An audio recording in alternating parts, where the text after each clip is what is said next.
Nighttime in Caeli-Amur. Written by Rjurik Davidson and narrated by Justin Thomas James.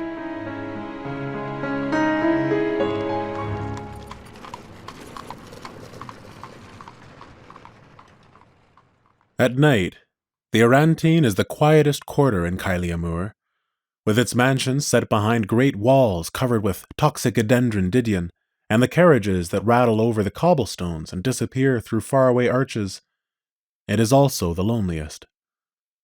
Inside the mansions, families and their servants bustle around in warmth and light. But outside, the streets seem emptied of all promise, only the furnace trees emanating warmth in the winter. My cab lurches to a halt before our modest townhouse. The horse shakes his head and neighs, the reins dancing briefly up and down against his dark hide. For a moment, the air is filled with the scent of dung, and the horse shifts its weight, its powerful haunches rippling. Then, all is still. As I do every night, I sit silent in the cab, looking out into the darkness. Used to this little performance, the driver, Martin, waits patiently on his sprung seat, high up behind the cabin. In my mind, I rehearse the coming scene. Tonight, I am going to do it. I'll say, "I'm leaving." Already I see Olga's face, like a cracked plate. Words will fall desperately from my mouth. "You're everything anyone could want. It's my fault. It's nothing." The horror of the moment will pin me to the floor. Olga will be crying, and our maid, Zara, will hurry the children away from us. A terrible leaden feeling fills my stomach. Best to get it over with as soon as possible. Then, alone, I will leave for the Forum. The image of that spectral landscape rises in my mind, of me pacing on the edge of that liminal zone, of the wraith-like figures shifting and moving among the ruins, of the shaking man waiting for me on his platform. The shaking man.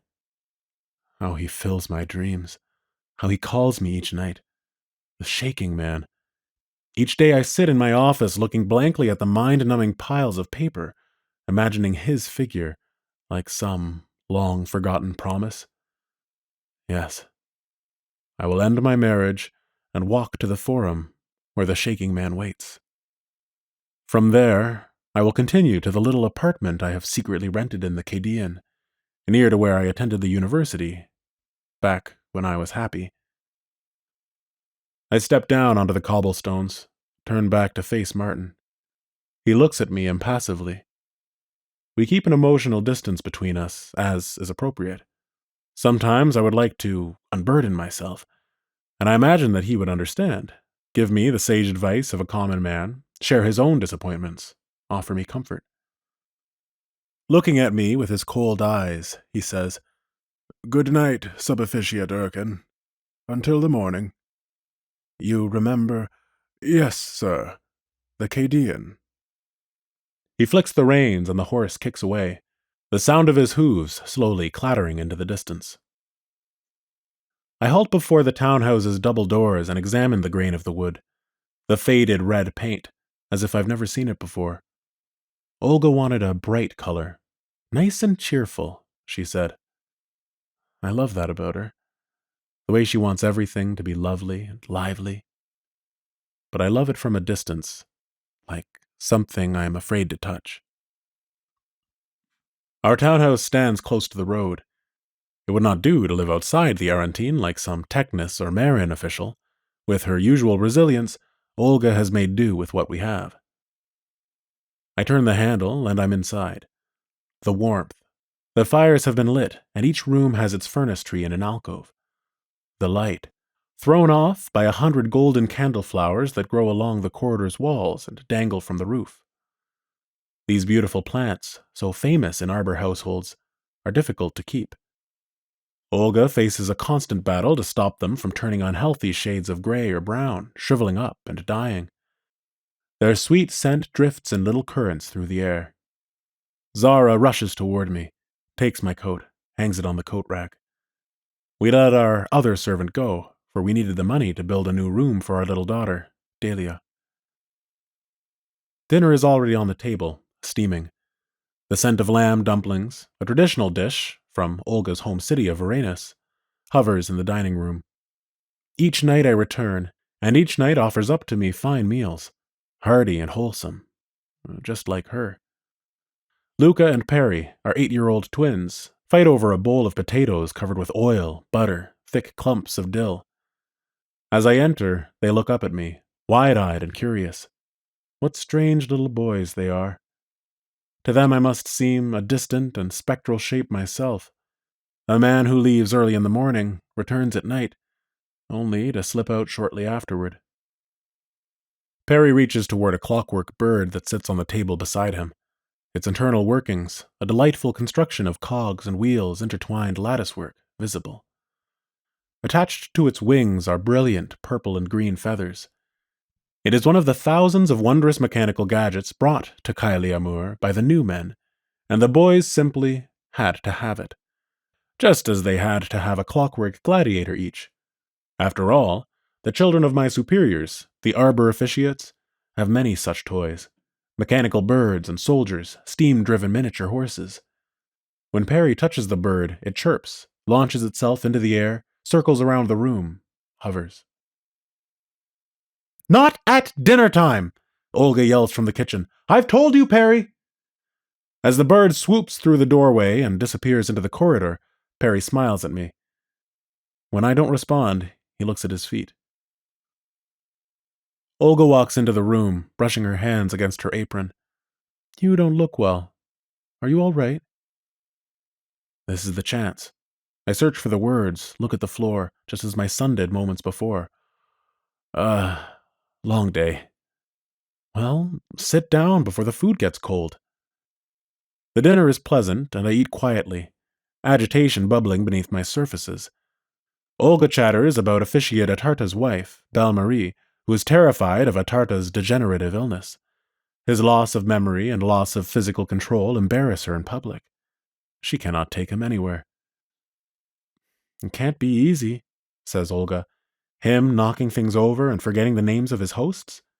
He shat himself the other day. Belle-Marie found him with his pants off in a side room, crying. Still, it's hardly his fault. Praise the gods you're not like that. I don't know what I'd do." "You care too much for appearances," I say. Face, tradition, status. These are the arbor principles which Olga has accepted. They are the contours of her world. She looks as if I've slapped her. "You'll never become an officiate if you have an attitude like that." There was a time when I had hoped to be promoted. Then we could afford to move to one of the mansions where House Arbor's officiates live. But you must be relentless to be promoted. Talent is not enough. My father, of course, made officiate. He would be disappointed in me now. He would look down his patrician nose and say, "No backbone, son. No thrill for the fight." His death 3 years ago seemed to energize my mother, who now spends all her time in the salons and eateries around the 1,000 Stairs with the other wives. In the evenings, she returns home, her arms filled with imported silks, fire fruits from Numeria, crystalware, which she will never use, to fill her ample cupboards. I stand up and run my hands down the front of my pants as if brushing off crumbs. Now is the time. I brace myself to tell her that I'm destroying our marriage, that I plan to live in the Cadian and visit theaters, galleries, and bars every night, that I would head out into the wintry darkness without guilt to the shaking man, the one certainty I have. Instead, I say, "I'm going for my walk." Olga doesn't look at me. Again?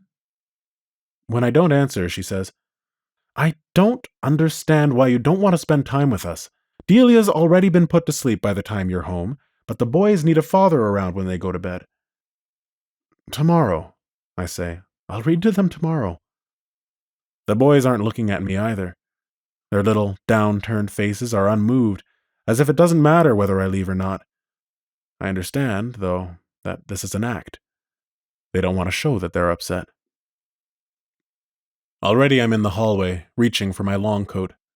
From a ledge, the clockwork bird looks down at me, its head cocking rapidly from side to side. It flutters its wings, folds them against its body again. One of the officiates directed Arbor's thaumaturgist to charge the toys with uncanny energy. Where before it seemed only an automaton, a mechanical creation, now it is filled with disturbing life. As it twists its head, it seems to be eyeing me in judgment. "Don't go to the forum, though, will you?" Olga calls out. "Of course not," I say. "They say that specters appear there more and more, that they've started to speak to people, that they're full of dark visions and prophecies. They say people have disappeared there." It's very dangerous. I'm glad to have something to agree with her about. Well, see you soon then. Olga follows me into the hallway, businesslike, matronly. She kisses me perfunctorily. Driven by some crazed impulse, I grab her by the shoulders and the words fall out of me. I don't want this anymore. I'm not cut out for all of this. Again, she looks at me as if she's been slapped. She breaks into a high, shrill laughter as anguish fills her eyes. The laughter unnerves me, but she stops for a moment, breaks again into laughter, then says, "Go for your walk now. I'll see you when you get back." She then turns and rushes back towards the kitchen, as if she has something urgent to do. As Zara pokes her head around the kitchen door, I wrap my coat tightly to me, button up the high collar, the latest fashion which Olga insists on, and a second later I'm back on the street, heading from the Arantine to the ancient forum. I step down the winding streets, which are quiet in the night. When I return, I will collect my belongings, though I am filled with uncertainty. Olga acted as if I hadn't said anything, but I know she must have heard my words. Her anguished eyes understood. Thinking of this, I almost break into a run, for I'm filled with unnerved energy. I slow myself, breathe. Sounds occasionally float towards me, from the bars and cafes along Via Gracia, which runs along the cliff overlooking the city. Students and agents of Arbor and Technis cram into the bars, gossiping and playing games, debating with philosopher-assassins, forging alliances by which they might improve their position. The atmosphere there is full of life and hope. Not so long ago, I numbered among them.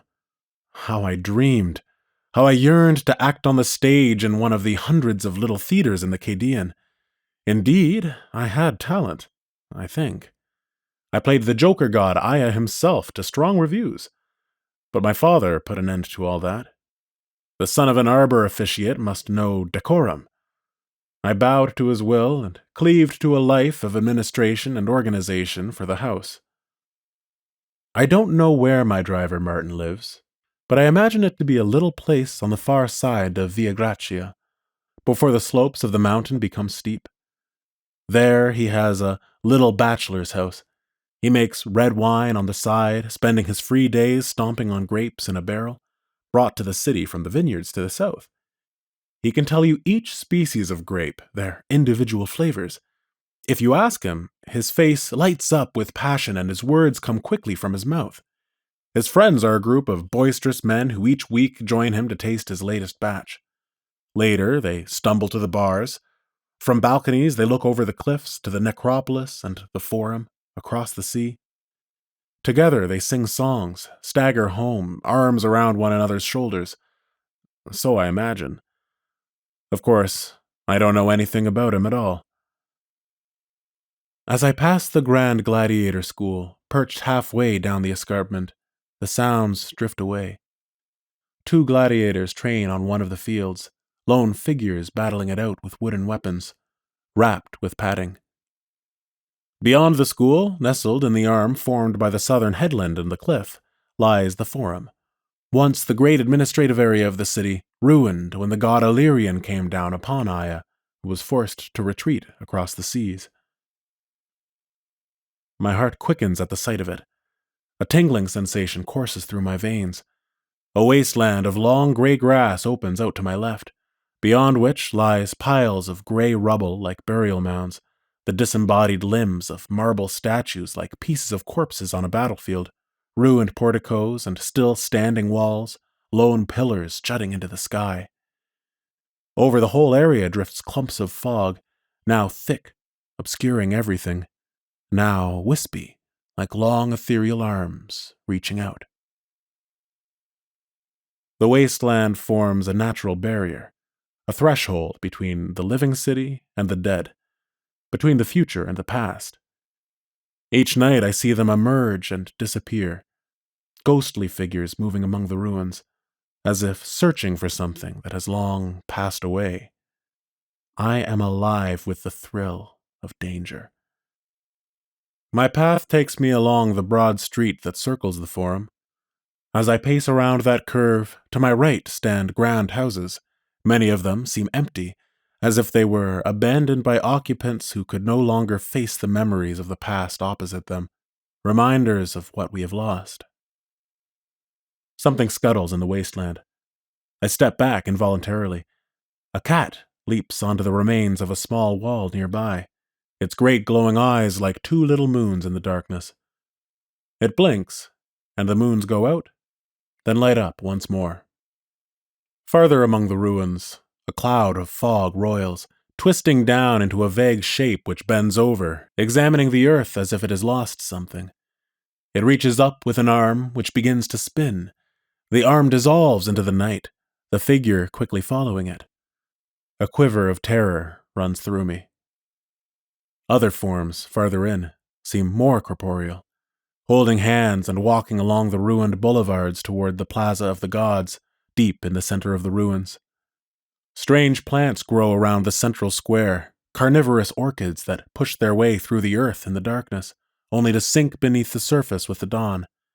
Hallucinogenic spore flowers, said to increase intuition when ingested. Moss, which possesses an alien intelligence and communicates through shifting patterns of color. During the day, Arbor sends expeditions into the Forum to collect, catalog, study. No one enters at night. To my right, the houses give way to the high walls that surround the necropolis, so appropriately positioned beside the Forum. Finally, as I am nearing the cliff ahead, I see him. The shaking man. My body quivers a little at the sight. A surge runs through me, fear, anticipation. My mouth is dry, and I try to swallow. Sometimes he stands on his small and faraway platform, which might be a small stage or the base of a statue. From a distance, he seems to be shaking from side to side, as if cold. At other times, he squats down and places his hands on his head. Each night I look for him. Each time he is the one constant in an uncertain space that seems to move and shift around itself. At the moment, he is standing. I stop and watch him as he shakes from side to side. I imagine approaching him, but an image of Olga and the children flashes into my mind. Instead, I stand still. No backbone, my father would say. As if he senses me, the shaking man turns, and I feel his eyes peering through the fog and the darkness, fixing me with his stare. He has never faced me before, and I freeze, charged with terror and elation. We stand like that, both of us motionless, twin stars locked in the gravity of the other. Some cautious part of me falls away. No backbone, you say? I find myself stepping onto one of the broken paths that lead through the long grass. The shaking man is deep within the ruins, yet I forge on, sensing that here lies an opportunity that will not last long. I don't know what I'll discover, but something.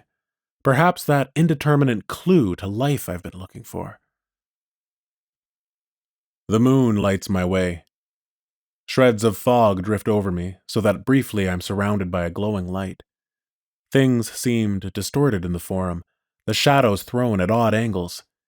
Here, the ominous darkness beneath a pillar. There, a patch of light that cuts across it impossibly. There is a bone-deep cold to the place. I do not look at the shaking man, but I'm aware of his looming presence, ahead and to my right. I can almost feel him, radiating his unearthly power. Along an uneven pathway, I pass. The earth is shifted beneath the marble stones, cracking some of them, forcing others out of alignment. I arrive at the crossroads. A boulevard leads away into the swirling fog in both directions. Running along the side of the cracked pavement, a line of shattered walls stand up like jagged knives. The shaking man lies further on, and so I continue beneath a row of 5 grand stone arches, each with 3 archways. 3 still stand intact. The other 2 have been shorn by some terrible force, so that only columns are left. It is said that Aya faced Illyrion alone here in single combat, and that they tore the very stones from the buildings, shattered the symbols of ancient equality. What is left is blackened by heat and fire. Another gust of fog engulfs me. It moves in strange ways, billowing into shapes, contracting into dense plumes, spiraling. Gaunt faces form within it. I almost lose my nerve. What madness has overtaken me that I should enter the forum? A pathway leads to my right. At its end stands the shaking man's platform. Now I hear coming from his direction an unearthly keening sound that drives down my spine like a spike, a sound too high for any human voice. Fear grips me. I feel like my very bones are being pressed by a vice, as if a serpent moved within my stomach. For a moment, I want to turn and run. Yet as I step back, the shaking man stands up and gestures toward me, calling me on. Why I move forward, I can't be sure. Somewhere deep inside, I feel that this is a moment of significance. Some hidden meaning will be revealed. Looking down at the path, I walk, one foot trepidatiously after the other, until the edge of the platform comes into my vision. The platform stands at waist height, and I look up hesitantly. The shaking man looms before me, staring out over the forum as if I'm not there. He emits an incorporeal radiance. At times, he dissolves at the edges, degenerates into tiny fragments of matter, which wisp away like the fog. His voice is deep and distorted, as if coming from a long, empty hallway. Even yesterday's tomorrows are gone, he says. An instant later, he stands half a foot to the right, then half a foot to the left again, each time without moving his legs. Again, he flitters to the right and to the left, as if he is blinking out of existence and re-emerging instantaneously in the other place. From a distance, this movement makes him appear as if he's shaking. He breaks into desolate laughter and grasps his head between his hands. What have we done? We were meant to be playing.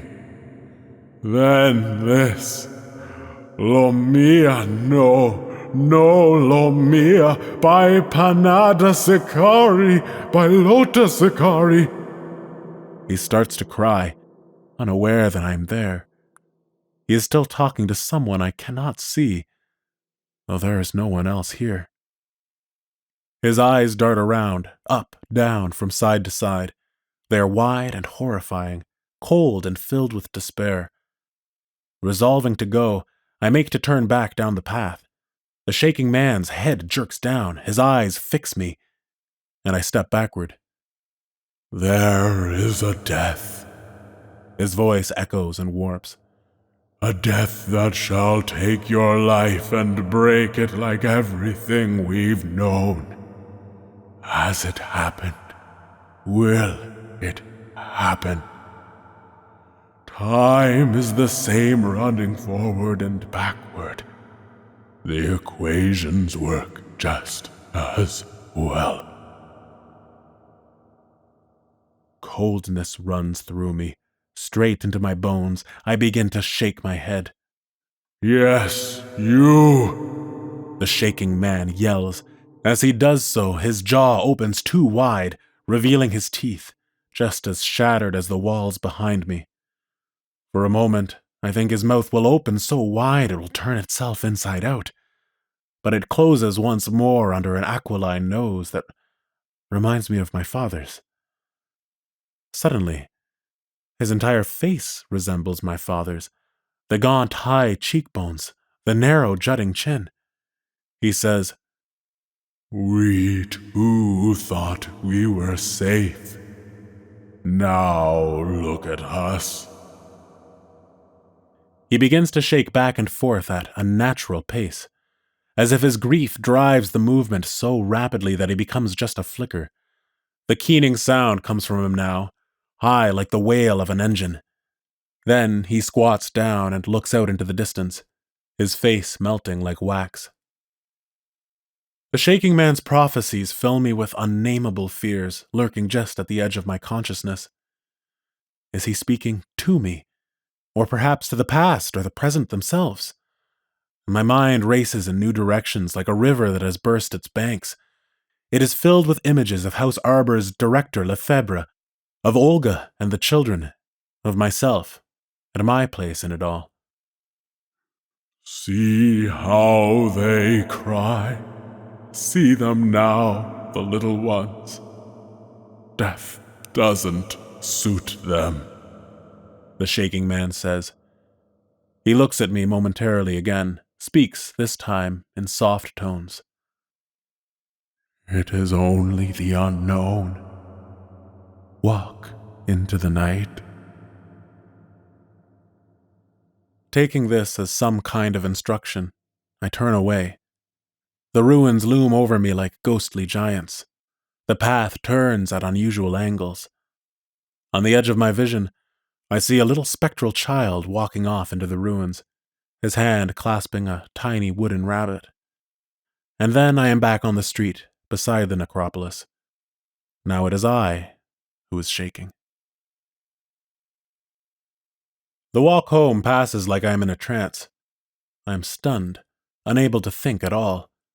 This has happened to me before, in moments of shock, such as when the twins were born. Those hours of facing Olga's agony with no recourse. Then these little purplish creatures covered in white and red bursting from Olga. For hours afterward, I could not think at all. The horror of it, its unnaturalness was too much. When I reach the red double doors, I hesitate once more. The red wood now looks different. I can see the decay, rotting it from inside. I place my forehead against the wood, close my eyes, rest. When I open the doors, a gust of warmth rushes against my face. "You're home?" calls out Olga from the kitchen. I unbutton my coat, hang it on the rack. "I've made some sweet biscuits. You could have them with coffee." I can hear the tension in her voice as she waits for me to speak. The kitchen is light and warm, and Olga hurries around, cleaning the surfaces frantically. "Zara's gone to bed. The children, too. How was your walk?"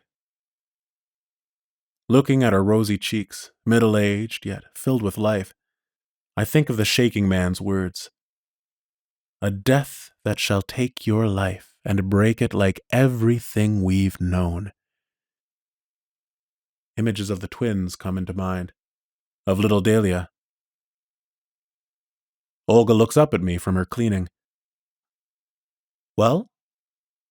"It was lovely," I say. "I went to the 1,000 stairs. It was filled with people, sitting in the piazzas, climbing up and down the stairs. The night was filled with the smell of spice breads and meats. It's full of life." Olga smiles. "Oh, the young and energetic. Just wait until they have children." Nodding, I step across to her and take her in my arms. "I don't mind if you are never promoted, you know," Olga says. "We're together. That's what matters." "I know," I say. "It's my fault. It's my fault." "What is?" Olga bends back, her hands still clasped to my waist. Her voice is filled with relief when she says, "Don't be silly. Whatever it is, don't worry yourself about it. We're together, that's what matters." With sudden intensity, I pull her to me. "You're my rock, you know." She laughs comfortingly, as she does when our children are upset. Oh dear, oh dear. High up on a shelf, the clockwork bird looks down at us, but it doesn't move. Perhaps it has exhausted itself. Now it looks like a little metal skeleton, frozen in one pose. When we retire to bed, I hold on to Olga with a kind of desperation. She lies there, tense and awake next to me. In the morning, I will be up early with the children, I tell myself. I'll play with them. We can pretend that it's games season and set their mechanical gladiators against each other. I'll rush down to the apartment in the Caeli-Amur where Martin will be waiting for me. "Ah, Martin, how was your evening? Tell me about it. Tell me everything." And he will. Eventually, he will toss the reins, the horse will kick away, and I'll arrive at Arbor Place where my little office waits, the papers stacked neatly in piles, the stamps ready for the new day. There will be problems to solve, people to talk to, agreements to reach. Everything will be filled with that sense of possibility it used to have. I'll be just as I was when I was young. Won't I? Won't I? Desperately, I clasp Olga a little tighter, and, still now half asleep, she pushes against me with her broad back and big buttocks. The words come back to me again. Has it happened? Will it happen? Time is the same running forward and backward. The equations work just as well. I see him now, the shaking man, and I know that his aquiline nose, his gaunt cheekbones, resemble not my father's, but mine. As I think of him, I see my own haunted eyes looking out into the forum. I clamp my eyes shut. I clench my teeth. As I lie in bed, I think of the shaking man on his platform, talking of what has been and what is to come.